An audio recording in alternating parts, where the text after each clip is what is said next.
नमस्कार दोस्तों, स्वागत है आपका आपके अपने यूट्यूब चैनल एजुकेशनल पहल में।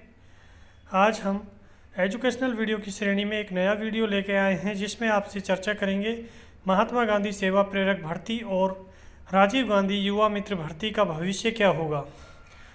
उससे पहले अगर आपने इस यूट्यूब चैनल को सब्सक्राइब नहीं किया है तो सबसे पहले इस एजुकेशनल चैनल को सब्सक्राइब करके बेल आइकन अवश्य दबाएँ, जिससे कि ऐसी एजुकेशनल अपडेट का नोटिफिकेशन आपको सबसे पहले मिल सके। अब हम वीडियो पे बात कर लेते हैं महात्मा गांधी सेवा प्रेरक भर्ती। जो आपकी 50,000 कैंडिडेटों की महात्मा गांधी सेवा प्रेरक भर्ती थी, जिसका एक 25 दिसंबर को एक नोटिफिकेशन जारी करके वर्तमान सरकार ने उस भर्ती प्रक्रिया को पूर्ण प्रभाव से निरस्त कर दिया था। साथ ही एक राजीव गांधी युवा मित्र भर्ती को भी इस भर्ती के साथ में निरस्त किया गया था। राजीव गांधी युवा मित्र तो ऑलरेडी राजस्थान के अंदर कार्य कर रहे थे। 2,500 कैंडिडेट करके 2 भर्तियां हुई थी। 21-22 में 2,500 कैंडिडेट सेलेक्ट हुए थे। उसके बाद दिसंबर 2023 के समथिंग 2023 में 2,500 कैंडिडेटों को पुनः नियुक्त किया गया था, बट उनको गवर्नमेंट ने एक आदेश जारी करके निरस्त कर दिया और पूर्ण प्रभाव से उस भर्ती प्रक्रिया को रद्द कर दिया।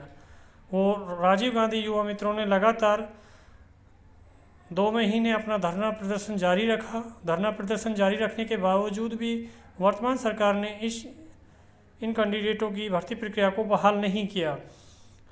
अब हम आपको बता देते हैं इन दोनों भर्तियों का भविष्य क्या होगा और ये दोनों भर्तियां आगे चल के क्लियर होंगी या नहीं होंगी तो किस तरीके से होंगी, इसके बारे में आपको बता देते हैं। सबसे पहले राजीव गांधी युवा मित्र भर्ती की चर्चा कर लेते हैं। राजीव गांधी युवा मित्र भर्ती है वो अपनी ये चुनाव की आचार संहिता हटने के तुरंत बाद ये एक नए नाम से भर्ती आने वाली है। मुख्यमंत्री फेलोशिप प्रोग्राम या सीएम फेलोशिप प्रोग्राम के नाम से होगी और जो यूपी सरकार की तर्ज पे होगी। उत्तर प्रदेश में वर्तमान में सीएम फेलोशिप प्रोग्राम के नाम से ये कैंडिडेट कार्य कर रहे हैं। उसी तर्ज पर राजस्थान में ये कैंडिडेट अपना कार्य करेंगे, जिनका कार्य होगा सरकार की योजनाओं का प्रचार प्रसार करना, साथ ही उन ग्रामीण इलाकों में या फिर उन कैंडिडेटों के पास जाकर इसका सर्वे तैयार करना कि ये योजनाएं कैंडिडेटों के लिए कहां तक फ़ायदेमंद हैं, कितना फ़ायदा कैंडिडेटों को इन योजनाओं का मिल पा रहा है, क्या धरातल पर ये योजनाएं चल रही हैं या नहीं चल रही हैं, इसका फीडबैक तैयार करके सरकार के सामने ये कैंडिडेट रखेंगे। ये इनका मुख्य मुद्दा होगा या मुख्य कार्य होगा। इससे पहले भी राजीव गांधी युवा मित्र कैंडिडेट सेम इसी तर्ज पर कार्य कर रहे थे। वो सरकार की योजनाओं का प्रचार प्रसार कर रहे थे। जिन कैंडिडेटों को इन योजनाओं का लाभ नहीं मिल रहा था उन कैंडिडेटों को इन योजनाओं से जोड़ रहे थे। उसी तरह से ये सरकार भी इस भर्ती को नाम परिवर्तित करके मुख्यमंत्री फेलोशिप प्रोग्राम के नाम से कराएगी, बट इसमें कुछ क्राइटेरिया और सैलरी में परिवर्तन किया गया है, उसकी भी हम आपको बता देते हैं। और जो सीएम फेलोशिप योजना है इसमें कैंडिडेटों को 18,000 रुपये प्लस 5,000 रुपये अतिरिक्त खर्चे के लिए टोटल 23,000 रुपये की मासिक सैलरी दी जाएगी। इससे पहले राजीव गांधी युवा मित्रों को 15,000 प्लस 2,500 अतिरिक्त खर्चे के लिए यानी 17,500 रुपये मिलते थे, वहीं अब 23,000 रुपये इन कैंडिडेटों को मिलेगा। और राजीव गांधी युवा मित्रों की जो एजुकेशनल क्वालिफिकेशन क्राइटेरिया रखा गया था वो 12th बेस पे रखा गया था, 12वीं पास रखा गया था, बट सीएम फेलोशिप योजना में इन्हीं कैंडिडेटों की जो एजुकेशनल क्वालिफिकेशन का क्राइटेरिया है वो ग्रेजुएशन प्लस 60% अंकों के साथ रखी गई है, जिसमें ये राजीव गांधी युवा मित्र बाहर होते नज़र आ रहे हैं। और राजीव गांधी युवा मित्रों का ऐसा दावा है कि सरकार इन राजीव गांधी युवा मित्रों को इस भर्ती में प्राथमिकता देगी, बट अभी तक के जो सूत्र हैं और अभी तक की जो खबर है उसके हिसाब से इन कैंडिडेटों को इस भर्ती में कोई भी स्पेशल छूट नहीं प्रदान की गई है। इसका जो एज क्राइटेरिया है और एजुकेशनल क्राइटेरिया है उससे सीधे ये कैंडिडेट बाहर होते नज़र आ रहे हैं, क्योंकि राजीव गांधी युवा मित्र जो नियुक्त हुए थे वो अधिकतम जो एज क्राइटेरिया रखा गया था 40 वर्ष रखा गया था, यानी कि 21 साल से लेकर 40 साल के कैंडिडेट इसमें रखे गए थे।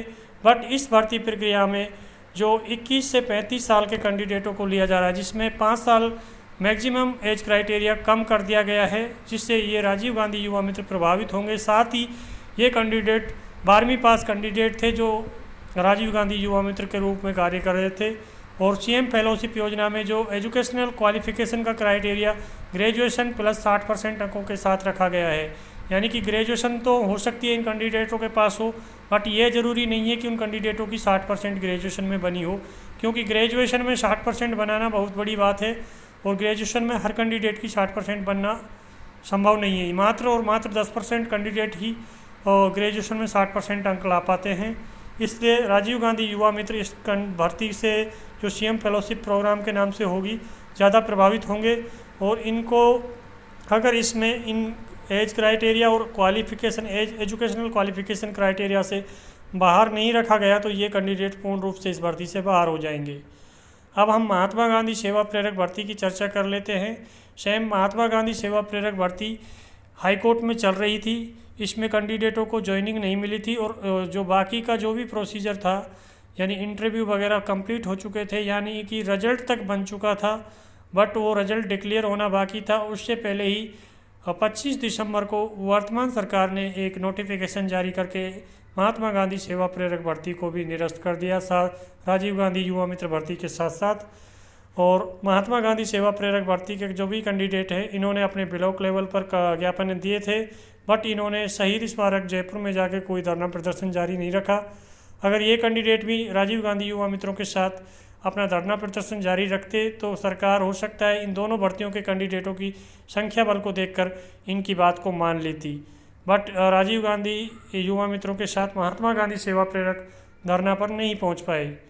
इसलिए जैसे ही आचार संहिता हटे तो ये दोनों भर्तियों के कैंडिडेट एकजुट होकर अपना धरना प्रदर्शन जारी रखेंगे तो गवर्नमेंट इनकी अवश्य सुनेगी और गवर्नमेंट महात्मा गांधी सेवा प्रेरक भर्ती को भी एक नए नाम से संचालित कर सकती है, नए नाम से ला सकती है, क्योंकि गवर्नमेंट का मेन मकसद था कि ये भर्ती का जो नाम परिवर्तन करने का था।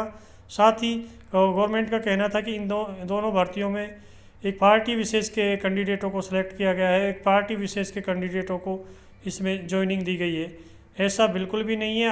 गवर्नमेंट इसका एक सर्वे करा ले, सर्वे के आधार पर ये फिक्स कर लेगी। अगर इसमें ऐसा गवर्नमेंट को लग रहा है कि इस भर्ती प्रक्रिया में एक पार्टी विशेष के कैंडिडेट है तो इसका सर्वे तैयार कराए। सर्वे तैयार करने के बाद ही पता चलेगा कि कौन किस पार्टी विशेष से है और किस आधार पर, किस अंकों के आधार पर इन कैंडिडेटों को सेलेक्ट किया गया है। वो सब इंटरव्यू बेस पे इनका रिकॉर्ड है, सारा रिकॉर्ड चेक करके पता लगाया जा सकता है, बट ऐसा निराधार आरोप लगाना गलत है। और अगर राजीव गांधी युवा मित्रों की भर्ती बहाल होती है तो महात्मा गांधी सेवा प्रेरक भर्ती भी ज़रूर बहाल होगी, अगर आप लोग अपनी आवाज़ आगे उठाओगे तो। क्योंकि हम बार बार आपको बोलते हैं कि आप ऐसी एजुकेशनल अपडेट के लिए आप इस एजुकेशनल चैनलों से जुड़ के रखें, यानी कि जो भी आपकी आवाज़ आगे उठाता है ऐसे चैनल को सब्सक्राइब करके रखें। साथ ही अपने फ्रेंडों के पास ऐसी वीडियो को शेयर करें जिससे कि आपकी आवाज़ आगे तक जा सके। अगर आपको ये एजुकेशनल जानकारी अच्छी लगी हो तो इस वीडियो को लाइक करें, शेयर करें और इस एजुकेशनल चैनल को सब्सक्राइब करें। धन्यवाद।